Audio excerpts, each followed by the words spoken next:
Mais pour faire la différence entre les charlatans et les authentiques, la Bible te donne la réponse. La Bible te raconte l'histoire du prophète Élie, qui est venu devant les 400 prophètes de Baal.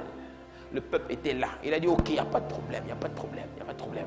Ok, allez, faites votre cinéma et on va voir qui est le vrai Dieu.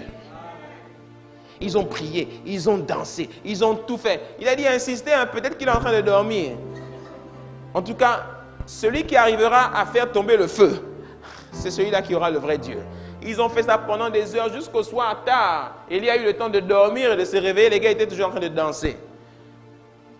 Et à la fin, ils ont dit, bon, peut-être qu'il est parti en vacances. Moi, mon Dieu n'est jamais en vacances. Parce que Jésus-Christ a dit dans le livre de Jean, chapitre 5, que Dieu travaille, moi aussi je travaille. Il est tout le temps en train de travailler. Élie a juste levé la main, le feu est descendu. Et quand le feu est descendu, ça les a tous consumés. Il a pris l'épée et il leur a coupé la tête. Alléluia. Que Dieu authentifie ta vie et ton témoignage au nom de Jésus-Christ.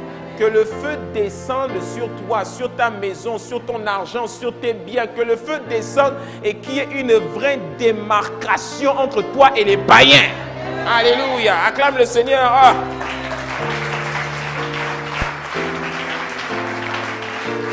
Alléluia.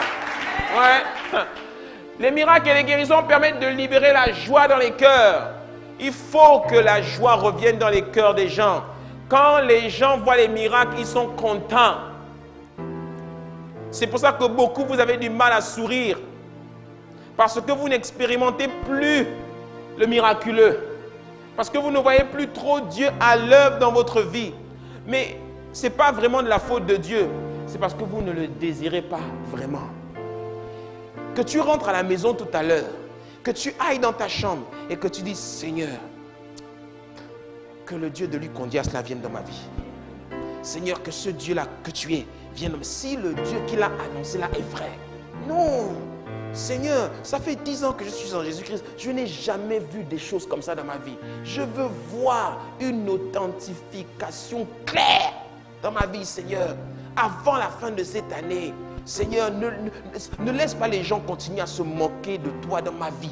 Ne laisse pas les gens continuer à dire que je ne crois pas au vrai Dieu. Les gens m'insultent, les gens me traitent. Oh, les églises éveillées, oh, les églises ceci, oh, les églises cela. Seigneur, que les gens commencent à dire, il y a les églises éveillées et il y a la maison du bâtisseur.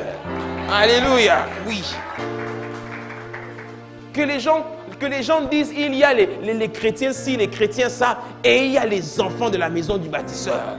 Il y a ceux-là qui font la différence. Oui, oui, il y a beaucoup de charlatans dans notre pays. Oh, moi, j'aime, hein, quand j'arrive quelque part, hein, j'aime trop. En tout cas, Dieu me fait cette grâce-là. J'aime quand j'arrive quelque part et les gens disent, non, vraiment, la maison du bâtisseur, vraiment, non, on aime, c'est ça, ça. Quand je dis, ah, je suis en chemin. Je suis en chemin. Alléluia. Ouais. Livre de Luc, chapitre 10, verset 17. Les 70 revinrent avec joie. Hein? Livre des Actes, chapitre 8, au verset 6. La Bible dit que les foules tout entières étaient attentives à ce que disait Philippe lorsqu'elles apprirent et virent les miracles qu'il faisait. Plus loin, au verset 8, il y eut une grande joie dans cette ville. Les miracles apportent la joie. Quand les grâces sont libérées, il y a la joie. Et c'est ce que nous devons demander à Dieu. Seigneur, authentifie ta parole dans nos vies. Seigneur, redonne-moi la joie de vivre quand je vais te voir à l'œuvre dans ma vie. Je ne connais pas quel est ton problème aujourd'hui. Je ne sais pas avec quel problème tu es rentré dans cette pièce aujourd'hui. Mais quand tu vas repartir d'ici, dans les prochains jours, que Dieu t'accorde une joie sans précédent. Que Dieu t'accorde la grâce de rire jusqu'à avoir le ventre plié tellement tu es content.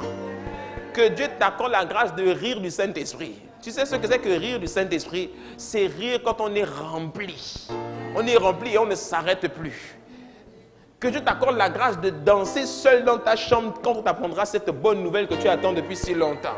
Oh oui, la Bible nous dit que lorsque Dieu a dit à Abraham que l'année prochaine, ta femme Sarai sera enceinte à la même période. La Bible dit que dans la tente, elle a ri. Que Dieu t'accorde la grâce de rire. Hein? Que Dieu t'accorde la grâce d'accoucher d'un Isaac et que ton Isaac te donne le sourire. Alléluia. Quand les gens te regarderont, ils diront, c'est quoi qui te fait sourire? Mais vraiment, tu es rayonnante en ce moment. Oh, tu es magnifique. On sent la joie de vivre chez toi. Comment s'appelle cette joie? Tu dis, elle s'appelle prospérité. Elle s'appelle paix. Elle s'appelle bénédiction. Elle s'appelle Jésus.